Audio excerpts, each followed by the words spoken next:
This is a story about how I overcame my illiteracy, and it was brought on by having dyslexia. But this is how I overcame it. Well, high school, I was basically pushed through. They didn't want me to come back, and I didn't want to go back, so they just kind of pushed me through. And I graduated with a very, very, very low grade average. And I shouldn't have graduated at all. I should still be in high school, considering what I got. But nobody really dealt with the fact that I had dyslexia. So what I did was I would get the book and the audiobook at the same time. And I would listen to the audiobook, look at the words that I found very confusing, write them, and have a friend of mine kind of help me with how they really look and how they appear on page. And so I would just kind of rewrite them, and in my head, I would just write them in a way that kind of worked for me. And I just did this over and over and over.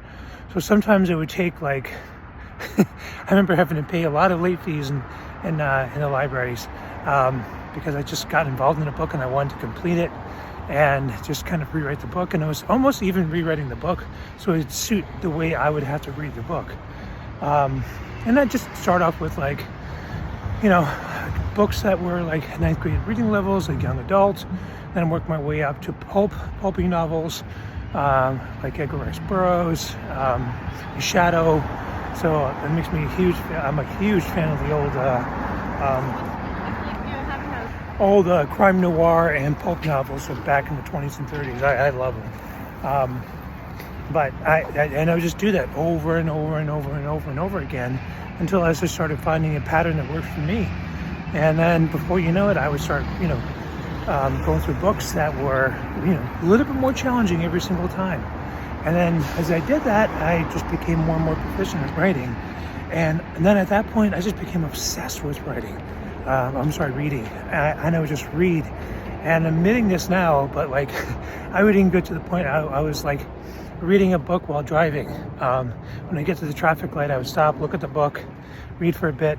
Somebody wake me up out of my trance. And then I go to the next, wait until the next traffic light, read. And then I would even read at work. And I was working in a factory. I was just in a bag, and I listened to any audiobook I can get. But that's how I encourage you to read. Just get an audiobook, get the book itself, go through it word for word, see what you can do, find somebody that can help you adjust to the reading words you're confused on, and do that. So that's what worked for me. It may not work for you, but give it a try. See, and let me know if it works for you. I'd like to find out so I can help you out. If you need help, let me know.